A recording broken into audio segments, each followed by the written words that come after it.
another episode of the Cozy Corner of Cinema, episode number 193, being recorded on Tuesday, December 9th, 2025. It is another chilly day.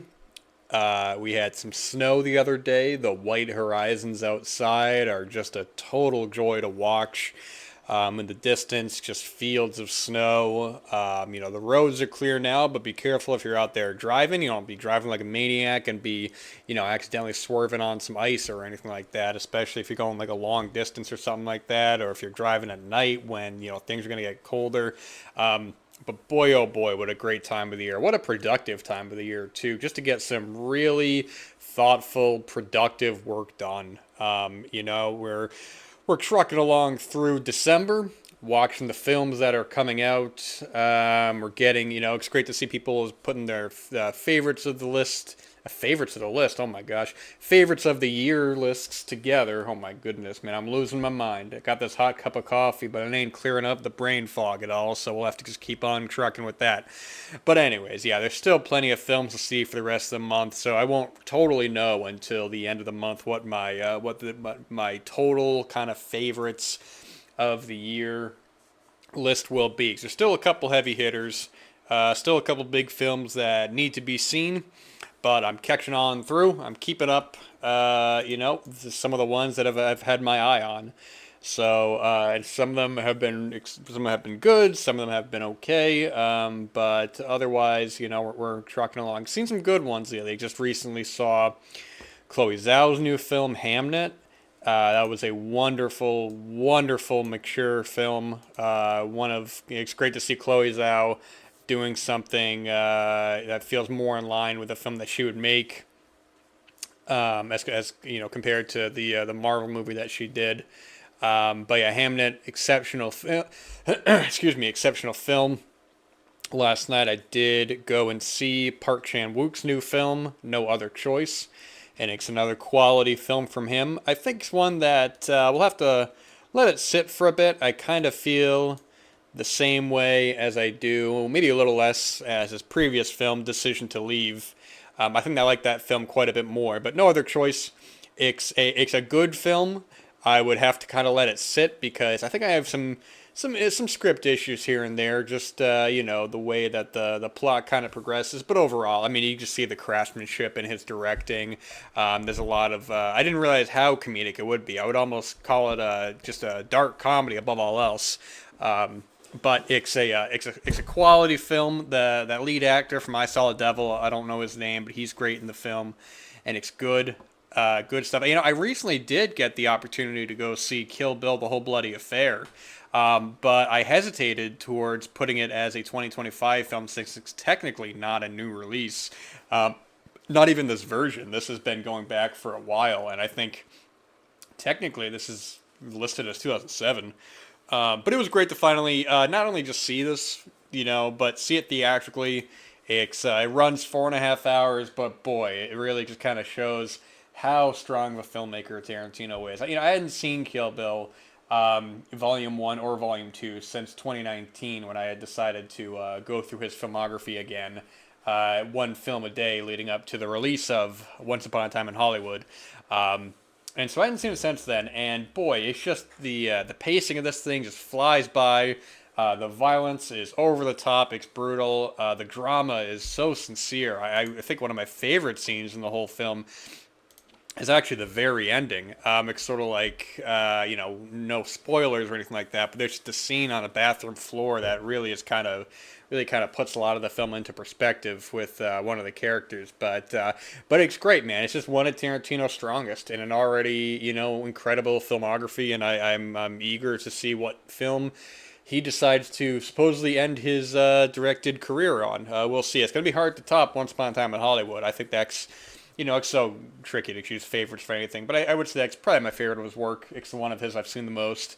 But also with these wintry days ahead of us, we got, perfect opportunity to rewatch The Hateful Eight, which previously was actually my favorite of his work until Once Upon a Time in Hollywood. But I think The Hateful Eight is just such a well written, tense, funny, dark film. It's Tarantino's just a filmmaker who I think has I think he's become more interesting. His films have become more interesting as time's gone on. I think with the early stuff, when you look at, and not even just the directed, like Reservoir Dogs, but his written stuff, True Romance and all that. I think I've said before where I think that's where the film fan kind of angles, the constant kind of references, the homages. I think that it was early in his career a little overdone. It's sort of like when I hear people critical of Tarantino, putting in his homages and putting his references in. I think definitely with his earlier stuff, I think that's very valid. Whereas later on, I think he was able to keep those influences there, but also was able to craft in his own signature sort of style, whether that be the big over the top violence or just the really good long dialogue sequences. I mean, the Hateful Eight for sure. That the whole like third act of that film, when you have three characters. I wouldn't, maybe not the whole third act, because to my knowledge, I think the film was in chapters. Again, I haven't seen it since 2019, but you have some of the strongest stuff in the film is just this menage a trois of just dialogue, of just all three characters in a bad situation, and the tables turning, and boy, just watching it unfold, it's just so well done. I think that's one of the things that I really love about that film is just the really strong characters in that. And sort of the nuances and complexities of these characters. I really like the evolution of Walt. Excuse me. I always have a dry throat now recording these episodes. Oh my goodness. Get some more coffee there. Whew, that's nice. Nice, delicious coffee. But I really love the evolution of Walton Goggins' character. Sort of after a certain point, having to put his beliefs and put his ideals, I should say, aside for the greater good of the situation. I really love the ending of the film. The ending, I thought, is just man, it's just such a great wrap up to the film. And again, it ends like on a long piece of dialogue. And boy, I just really. I really love The Hateful Eight. That's like I don't want to give like an arbitrary rating, but if it'd be one of these like kind of 10 out of 10 movies for me, I think I've seen it maybe 4 or 5 times, including the extended version. I think that was technically the Roadshow version that was on Netflix, which hasn't been released physically, but hopefully one day that will. But even the extended version as well, I mean, it just flies by. It's just so well written, so well done. The influences are definitely there, and it reminded me a lot of, in a lot of ways, of which I'm sure was an influence on it. I think maybe he's even mentioned it, but a film like Cutthroats 9, which is a Spanish film, I believe. I think it's Spanish from 1972, which also is in the snowy setting, but you have these criminals who are kind of chained together, and this one guy has to kind of lead them through the snow, but he's there with his daughter, and things get very ugly. It's a very mean-spirited, very violent film. Pretty early on, a character is brutally killed. That kind of sets up the tone of the whole film, and even where it goes to halfway through, it gets very dark. But it's an excellent film for sure. I would be surprised if there wasn't some influence there, but that is, Cutthroats 9, very, very good. A Western, I should say, as well, which kind of ties into the Western theme of, or the Western aspect of the Hateful Eight as well. So actually, Cutthroats 9 as well, if you've not seen that film, that'll be a good one to watch in these wintry days, if you enjoy darker kind of Westerns, darker kind of violent films. Boy, oh boy, what's the cat doing right here? I got the cat right underneath me, like it has a good luck charm. That's great, man. Wow. Got the candle burning. The other cat's on the couch over there. What the hell is he looking at? He's looking over at me, I think. Yep, looking over at me. Great. Well, hopefully he'll enjoy the conversation as well. Or if not, maybe he'll just meow at me until I stop. So, that's usually what most people do.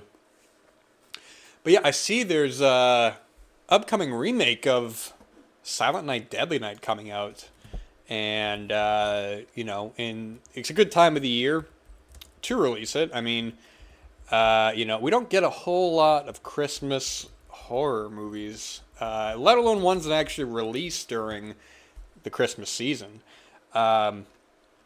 So I am going to try to see the remake theatrically.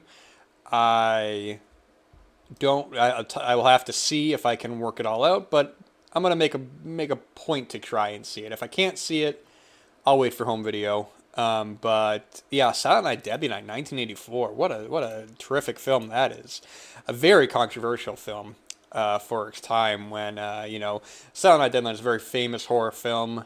Like I said, 1984, directed by Charles E. Sellier Jr. And when it came out, the imagery of the Santa outfit holding an axe, and even just the title, Silent Night, Deadly Night, it was really evoking a lot of terror amongst parents who, they see the posters up and the kids get scared and all that, and Roger Ebert and like Gene Siskel had a whole thing against the film. They were very, they were kind of one of the two of the faces, kind of like leading the charge against it. Mickey Rooney famously was, slamming the film, who would ironically end up being in Silent Night, Deadly Night 5. Although, to my knowledge, and I don't know if this is true, but I thought someone said that Silent Night, Deadly Night 5 was not actually originally a Silent Night, Deadly Night film. I don't know. I've not seen Silent Night, Deadly Night 5. But it's one where it's a lot of horror films in the 1980s getting a lot of bad publicity, bad press. Think of something like Maniac, and it takes a lot of time for these films to kind of be properly evaluated. And I think that's the case for actually a lot of films, especially when a film has a lot of controversy around it, or there's or even if a film's like divisive, or if a film is generally, how many films unanimously praised and considered the best film of the decade, the best film of the century, and then years go on and it's like, do people still even talk about this film? Who knows, except for debate on, depending on the context of the film. But Silent Night, Deadly Night is an interesting film for sure. It's actually already been remade in 2017 that their remake Silent Night came out. 2012. Wow, I was completely off. Actually, it's funny. We have a couple different films all called Silent Night, all released kind of around the same time. The remake of Silent Night, Deadly Night, just called Silent Night, from 2012. Then we have another film, Silent Night, from 2021, which I have seen, which is more of a dark drama. It takes place all at this one house with these families coming together. And then there was the John Woo film, Silent Night, from 2023 with Joel Kinnaman, which I don't know why I didn't see. I think when that came out, I wasn't as active at the cinema seeing stuff theatrically, or at least I wasn't on point as much as I am now. So I heard mixed things about that, but perhaps that'll be watched sometime soon. But with this film, we have Robert Brian Wilson, who plays his character Billy, and Billy has a very troubled life.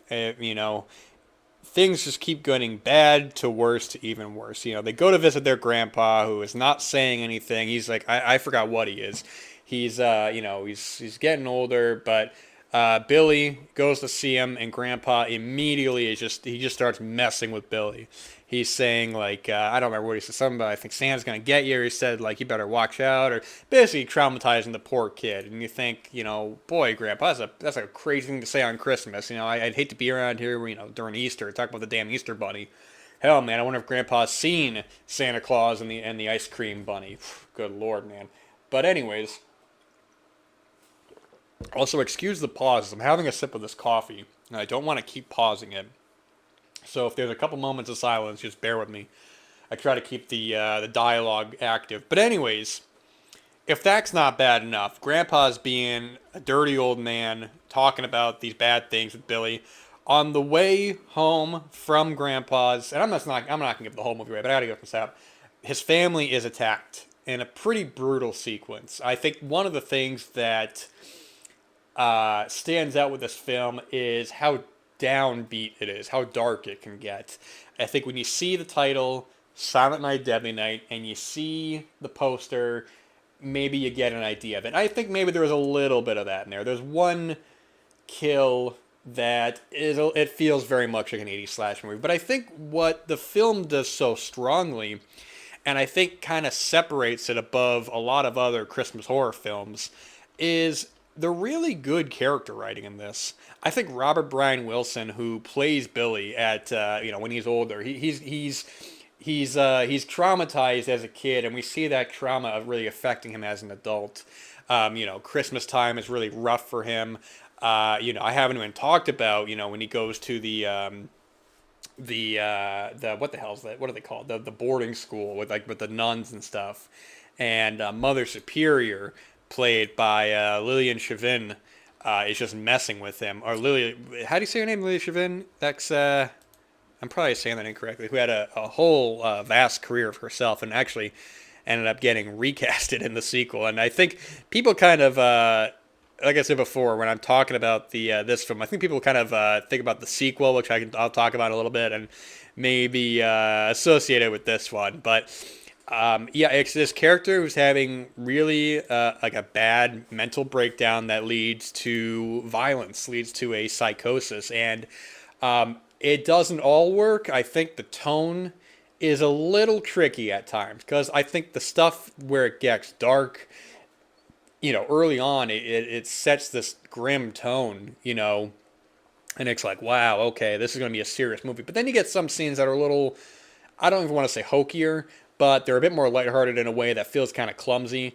There's one moment that I always remember, which makes me laugh out loud every time I see it. It's when Billy is working at a department store, like a little toy store, and he's like stacking boxes or something, and they cut to the manager, and he just like nods his head, and I think he maybe even gives a thumbs up too. It's a strange scene out of like a sitcom opening or something, but overall, very good film. I'm not, a lot of Christmas horror films I've had mixed results with. I like Christmas Evil, Don't Open Till Christmas is pretty good.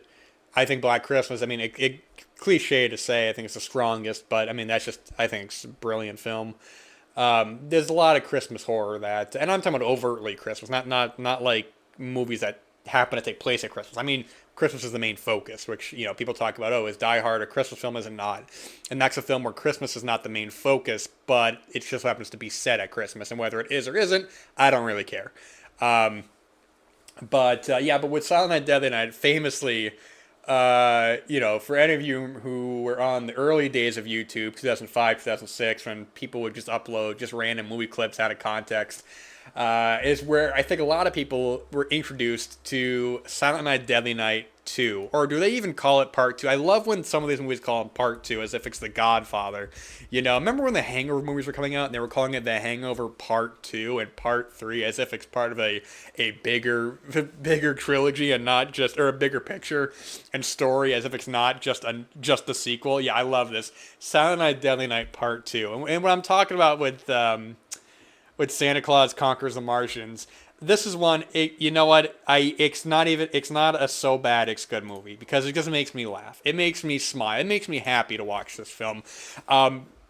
Famously, this is they were going to re-release the first Silent Night, Deadly Night, and they decided to shoot some footage around it. And then I think just ended up making a whole film but while still including footage from the first one. So the first half hour of this, I mean, boy oh boy, I would not recommend doing a double feature of the first two films because you will be watching this footage twice. It is scenes where we have Billy's younger brother Ricky, who was just a baby in the first film. I mean, a literal baby in the first film, played by Eric Freeman. That Ricky here, not the baby in the first one. Ricky here is played by Eric Freeman. And let me get a sip of this coffee. Hold on. I'm probably like a supercut after all the times I talk about getting coffee. But anyways, Ricky's in an institution. We're trying to figure out what's going on. Now Ricky we're getting flashbacks to the first movie, but we're also getting flashbacks to scenes that Ricky was not even involved with. Scenes from the movie that he had no part of. He wasn't even there. So you go, what doesn't make any sense? Even more baffling, I think it's even more baffling than him not being there, is so we flash back to the attack sequence at the beginning of the first film. And mind you, Ricky is a baby. And they ask him, Ricky, how do you know this? How do you remember this? And his response is simply that he was there. And it makes me laugh every time I think about it because he's not wrong. He was there. He technically was there. How he remembered that? Couldn't tell you. I think if he didn't turn out to be a serial killer, he probably could have been a really good, I don't know, he could have worked for NASA or something, the way, with how good his memory is. I assume you need good memory to work for NASA. I don't know, that's the first joke I thought of. But, anyways, yeah, so it's ridiculous. The film, Ricky breaks out, and everything seems to set him off. And famously, the garbage day scene is hilarious. He's going on a rampage with a gun. It's just so silly. But boy, oh boy, is it endearing. It is just one of these movies that makes me laugh and I have so much fun with. And I think Eric Freeman's performance is so unique. And I mean that in a completely positive way. Because he, I don't know if he even blinks in the movie, but the way that he says his dialogue, it sounds very stilted. It sounds like this is the first time he is being told these lines. This is the first time that he has read the script because just some of the dialogue is so questionable. I can't even say it's bad. I can say it's questionable because it's so consistent that I have to believe it was an acting choice to do it this way. For the most part, I would assume. Because I mean, when you get to the garbage day, sorry about that. I think my microphone got messed up for a second. I was talking about Ricky the Madman going on a rampage, and during the garbage day scene, he's laughing, but he's like staring. It's bizarre. It's just bizarre, but man, it makes me laugh. It's strange. It's a film that I think you would almost be better off just watching. If you watch the first Silent Night Deadly Night, and you wanted to watch this, you can just skip through all that, man. You can skip through the footage of the first one because once you get to Eric Freeman, he's so captivating of a lead, he's so strange of a lead that it makes for a unique performance. And I can't stress enough, not bad, unique. One of my favorite scenes in the film is one that I always crack up at. It's when Ricky's on a date and they go to a movie theater, they go to the cinema, and there's a dude in the back and he's just yelling at the screen. The movie hasn't started yet, and he's in the back going, "Let's go! Come on, start the movie!" And it's like it's just the four of them in this small theater, and he's in the back yelling, and then he starts impersonating the music, like I can't even try. He starts impersonating the music that's playing like at the ad, and Ricky is like, "Hey, keep it down." And the guy's like, "Why you watch the screen?" Or I mean, boy, oh boy, I'd like to see a movie about this guy. And every time I'm in a cinema and someone's being noisy or something, that's all I think about. It's just this dude in the back going, "Let's go, start the movie." Boy, it's one that's considered a bad film, and I've said before, I just can't get with that. I just have so much fun watching this, and I've only ever actually seen it in full one time. And I think I've said before, every time I watch this, implying I've seen it more than once. No, I've seen it one time. It's one that I may even throw it on again for the festivities, and maybe just skip through the footage of the first one because it's funny as well because like they show some of the sequences from the first that are that are dark, that are ugly, that are just like, oh boy, that's rough, and then they cut to Eric Freeman acting like a goofball, and it just doesn't mesh well at all. But Silent Night Deadly Night 2, it's just such a fun movie. It's one where I think people maybe associate these movies with the tone of the second one, and it's not that. Um, and I haven't seen any of the sequels, funnily enough, and I don't know why, and I never avoided them. I was always kind of compelled to watch the third one because it was directed by Monty Hellman, one of my favorite filmmakers, of course. Two Lane Blacktop, Cockfighter, Ride the Whirlwind, The Shooting, just these excellent films. And I don't even know the story about how he got the directing job to do Silent Night Deadly Night 3. Um, I don't think 3, 4, and 5 are very well regarded critically. And when I say critically, I mean from acquaintances, not from the general kind of horror sphere. I don't know. I think some of my acquaintances like them. I honestly have no idea. Um, but they'll be watched. I know that Vestron put out the collection of 3, 4, and 5, and I didn't pick it up. Although I think I do want to pick that up actually because I own the first two on Blu-ray. I know the first one's on 4K now. Actually, funnily enough, now I think about it, I'm not in my film room right now, but I think I have like an action figure of Billy from the first one. That yeah, I do have that. How did I forget that? That's crazy. Wow.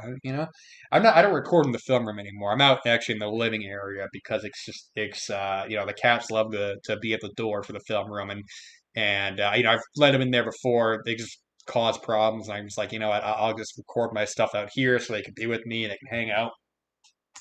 And yeah, one of the cats is over there looking out the window. The other cat's looking probably at a ghost in the bathroom. Who knows, man? It's gonna be like good boy, but the cats might just let me get eaten by whatever that was. So, but yeah, man, these are good films. There's not a lot of Christmas horror that I'm particularly attracted to, um, but I think these two are good for different reasons. And yeah, I am interested and I'm curious about the remake.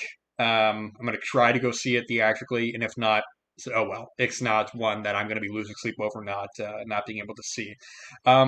Because yeah, it's compared to earlier this year we had Mason Blair's or Macon Blair's remake of excuse me for that. Good lord, sorry.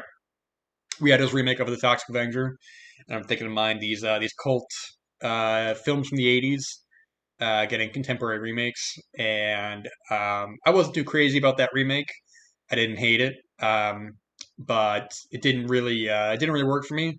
So I'm curious. I think actually the same distribution company, Cineverse, who put that out, are also putting Silent Night, Deadly Night out.